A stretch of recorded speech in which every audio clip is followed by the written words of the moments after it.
ಇವಾಗ ನನಗೆ physical ಟಚ್ನ love language ಇದೆ ಸರ್. ನನ್ನ ಮಗಳಿಗೂ ಇಲ್ಲ, ನನ್ನ ವೈಫಿಗೂ ಇಲ್ಲ. ನನ್ನ ಅಪ್ಪಾಜಿಗೆ ಫಿಸಿಕಲ್ ಟಚ್ ಇದೆ.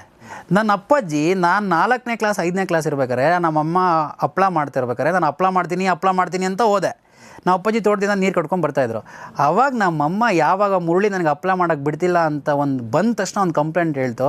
ನಮ್ಮ ಅಪ್ಪಾಜಿ ನನ್ನ ಒಂದೇ ಕೈಲಿ ಹಿಂಗೆ ಎತ್ತಿಟ್ಕೊಂಡು ಹಿಂಗೆ ರಪ್ಪ ಅಂತ ಹೊಡಿತು. ಅಲ್ಲಿ ತನಕ ನಾನು ನಮ್ಮ ಅಪ್ಪಾಜಿ ಎದೆ ಮೇಲೆ ಹೊಟ್ಟೆ ಮೇಲೆ ಮಲಗ್ತಿದ್ದ ನೆನಪು ನನಗೆ. ಆ ಇನ್ಸಿಡೆಂಟ್ ಆದಮೇಲೆ ನಾನು ನಮ್ಮ ಅಪ್ಪಾಜಿ ಜೊತೆ ಮಲ್ಕೊಂಡಿರೋ ಹಿಸ್ಟ್ರಿಗಳೇ ನನಗೆ ನೆನಪಿಲ್ಲ. ಈ ಸೆಷನ್ ನಮ್ಮ ಅಪ್ಪಾಜಿ ನೋಡ್ತಿರೋ ಅವ್ರ ಕಣ್ಣಲ್ಲಿ ನೀರು ಬಂದ್ಬಿಡ್ಬೋದು.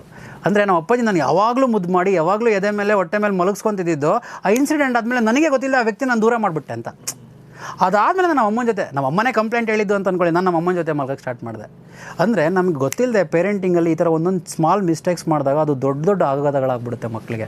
ಅದೆಲ್ಲ ಸೈಕಾಲಜಿಕಲ್ ಪ್ರಾಬ್ಲಮ್ಗಳಾಗಿ ಇವತ್ತಿದೆ. ಅದೆಲ್ಲ ಡಿಪ್ರೆಷನಿಗೂ ಲೀಡ್ ಮಾಡ್ತಿದೆ, ಆ್ಯಂಗ್ಸೈಟಿಗೂ ಲೀಡ್ ಮಾಡ್ತಿದೆ. ಹಾಗಾಗಿ ಸಮಾಜದಲ್ಲಿ ಎಷ್ಟೊಂದು ರಿಸರ್ಚ್ ಎಲ್ಲ ಮಾಡಿದರೆ ಅದನ್ನೆಲ್ಲ ನಾವು ಡಿನೇ ಮಾಡಬೇಕಾಗಿಲ್ಲ sir. To some extent it is right, ಆದರೆ ಟ್ರುತ್ ಈಸ್ ಸಮಥಿಂಗ್ ಎಲ್ಸ್.